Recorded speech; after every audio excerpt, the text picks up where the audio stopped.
আসসালামু আলাইকুম প্রিয় খামারি ভাইরা। আমি মোহাম্মদ আব্দুল জব্বার, আর আপনারা দেখছেন আপনাদের প্রিয় চ্যানেল খামার মাস্টার। আজকে একটা গুরুত্বপূর্ণ ঘোষণা নিয়ে আসছি।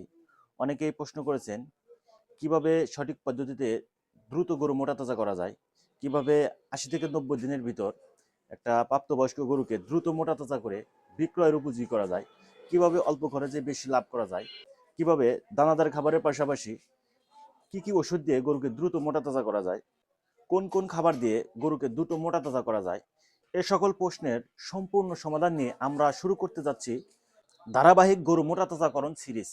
এই সিরিজে থাকছে গরু কেনা থেকে শুরু করে বিক্রয় পর্যন্ত কিভাবে ৮০ থেকে ৯০ দিনের ভিতর একটা প্রাপ্তবয়স্ক গরুকে দ্রুত মোটা তাজা করে বিক্রয়ের উপযোগী করবেন।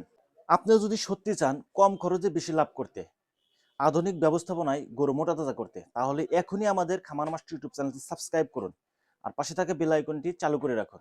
পাশে থাকা বেল আইকনটি চালু করে রাখলে আমাদের ধারাবাহিক সিরিজের প্রত্যেকটা ভিডিওর নোটিফিকেশন আপনার কাছে চলে যাবে। আপনারা দেখে অনেক কিছু জানতে পারবেন, শিখতে পারবেন। ভিডিওতে এখনই একটা লাইক দিন আর কমেন্ট করুন সবার আগে আপনি কোন বিষয়ে জানতে চান। এই সিরিজটি মিস করলে কিন্তু গরু আধুনিক পদ্ধতিতে মোটা তাজা করার গুরুত্বপূর্ণ তথ্যগুলো আপনি মিস করবেন। গরু আপনি মোটা তাজা করেন, লাভও করেন, কিন্তু আধুনিক পদ্ধতিতে গরু মোটা তাজা করে আরো বেশি লাভবান হন। বর্তমান খামারিরা একটা ভুল করেন, হুট করে দানাদার খাবার বাড়িয়ে দেন, হরমোন এবং স্টেরয়েডের সঠিক ব্যবহার জানেন না, খাদ্যর সঠিক ব্যালেন্স জানেন না, রোগ না চিনেই গরু মোটা তাজা শুরু করে দেন।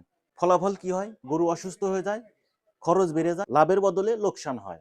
এই সিরিজে আমরা আলোচনা করব গরু মোটা তাজা করার জন্য সঠিক গরু নির্বাচন, কোন বয়সের গরু কিনতে হবে, কোন জাতের গরু কিনতে হবে, কৃমিনাশক দানাদার খাবারের পাশাপাশি দ্রুত মোটা তাজা করার জন্য আপনি আরো কি কি মেডিসিন ব্যবহার করবেন, সুষম খাদ্যর তালিকা, কার্বোহাইড্রেট, প্রোটিন, ফ্যাট, মিনারেলসের অনুপাত, কোন খাবার কতটুকু পরিমাণ দিয়ে দানাদার খাবার তৈরি করবেন।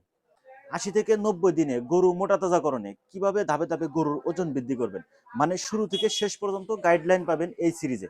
ভাই মনে রাখবেন, গরু মোটা তাজাকরণ মানে বেশি বেশি দানাদার খাবার খাওয়ানো না।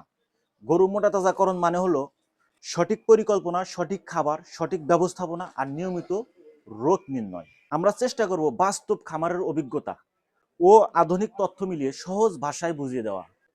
আজ এই পর্যন্তই। পরবর্তী ভিডিওতে আমরা আলোচনা করব এই সিরিজের প্রথম পর্ব, গরু মোটা তাজাকরণের সঠিক গরু নির্বাচন। সবাই ভালো থাকবেন, সুস্থ থাকবেন।